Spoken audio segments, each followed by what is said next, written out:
Hi guys! Welcome back ulit sa aking channel.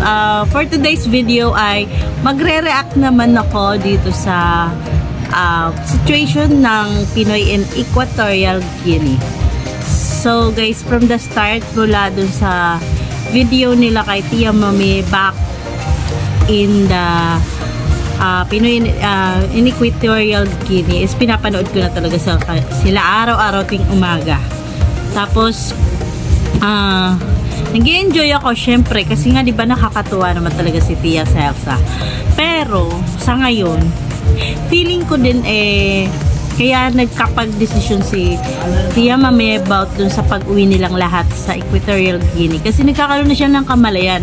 Before kasi guys, hindi niya namamalayan kung ano man sinasabi ng tao, ano sinasabi sa kanya ng mga commentators, ganyan, di ba? Wala siyang malay. Pero nang dumating siya sa Pilipinas, nagkaroon siya ng time, lahat ng time, kasi nga wala siyang trabaho. Kung ako kay Kuya Ruel sana, binigyan siya ng magagawa araw-araw, like tagapamahala dun sa kasi di ba love niyang may ginagawa. Tingnan mo ngayon, napakalobo na ni Tia Mami, napakataba na niya. Kasi nga once na naging mataba ka na, marami ng mga madali kang kapitan ng anxiety, madali kang kapitan ng mga depression, kasi nga hindi na healthy yung utak mo, hindi na healthy yung pakiramdam mo. So feeling ko ganun din nangyari sa kanya kasi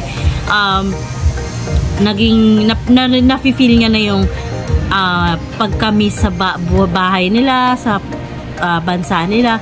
Kahit naman tayo guys, di ba nagkakaroon tayo ng homesick na tinatawag. So feeling ko yun din ang nararamdaman niya. Nadadagdagan na lang ng mga nagko-comment about sa kanila, na hindi niya na ma-sink in sa utak niya lahat kung paano sila nagsimula, kung paano sila naging umangat ang buhay. Kasi nga natakpan na nung pakiramdam na ayoko na dito, nasusuffocate na ako kasi wala nga siyang exercise. Hindi niya na nagagawa yung di ba patayan ng trabaho niya, ang payat-payat niya dun sa kanila, pero yung utak niya gumagana as in fresh, wala siyang ibang iniisip kundi pagkatapos ng ginagawa niya ay matulog na lang siya. Di ba ngayon ang dami niyang time na para bang, ay nabasa ko to, hindi ko mabasa yung iba pa sinasabi nila na nag-cause sa kanya ng pagkagulo-gulo-gulo ng utak niya. Kasi nga hindi na tama, hindi na healthy yung nangyayari sa araw-araw niya. Feeling niya, ay hanggang dito na lang ba talaga ako? Wala na ba talaga akong ibang magagawa? Kung nasa bansa ko ako, makakagawa ako ng gusto ko. Dito limited lang gusto niya kasi hindi niya naiintindihan ng tao. Tapos hindi niya naiintindihan ng mga salita natin. Hindi rin siya nakakapag-communicate. Kahit man lang sana kapag pumunta siya dun sa mga kamag-anak ni Kuya Ruel, may makakaintindi sa kanya, wala rin naman. So feeling niya alone din siya. Naiintindihan ko rin yung nararamdaman ni Tia Mami. Though ang nasa isip natin is wala siyang utang na loob para sana sa mga anak niya, pero sana intindihin natin din yung mga nararamdaman niya. Wala naman nagtanong sa kanya na, Tia Mami, okay ka lang ba? Nahuhumsik ka ba? Wala naman nagtanong sa atin, diba? So feeling ko dapat isaalang-alang din natin yung nararamdaman ni Tia Mami. Kay Kuya Ruel naman, believe naman ako sa kanya. Pero sana kahit man lang mag-iwan si Tia Mami ng anak dito sa Pilipinas, like Vivian, Amir, Misma, kasi yun talaga mga desidido na talaga magstay dito sa Pilipinas at mag-aral at mabago yung buhay nila. So ayun lang guys, sana maintindihan nyo rin yung point ni Tia Mami. Huwag tayo stick doon sa wala siyang utang na loob, hindi siya naging grateful, naging ungrateful siya, ganon. So sana guys, pasensyahan natin yung mga bagay-bagay na nangyayari kasi di ba lahat naman nangyayari ay may dahilan. So good luck kay Kuya Ruel, good luck sa mga magiging susunod niyang mga event, magiging pamamalakad niya sa kanyang YouTube channel. Like ayaw na ni Tia Mami magpa-video.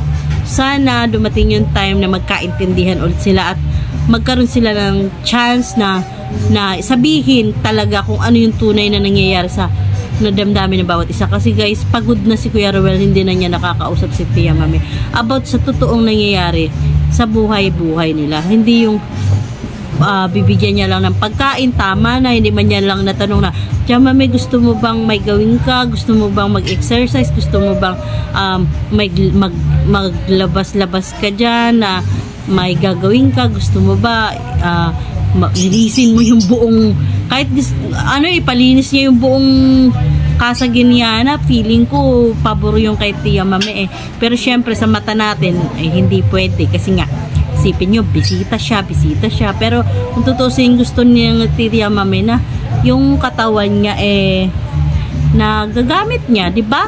Kahit kasi sanay siya tapos ngayon para siyang feeling niya siguro wala na siyang silbi kasi nga hindi na napapagod yung katawan niya, puro utak na lang gumagana. Once kasi guys na drained na yung utak mo, dapat igalaw mo yung katawan mo So ayun lang guys, sana naiintindihan nyo. Good luck sa Pinoy in Equatorial Guinea. And tapos na ako mag-react sa Katekram team. Sana ay magkaintindihan, magkalinawan at magkaroon pa ng panibagong refreshment ang bawat damdamin at utak ng bawat isa. Yun lang guys, bye!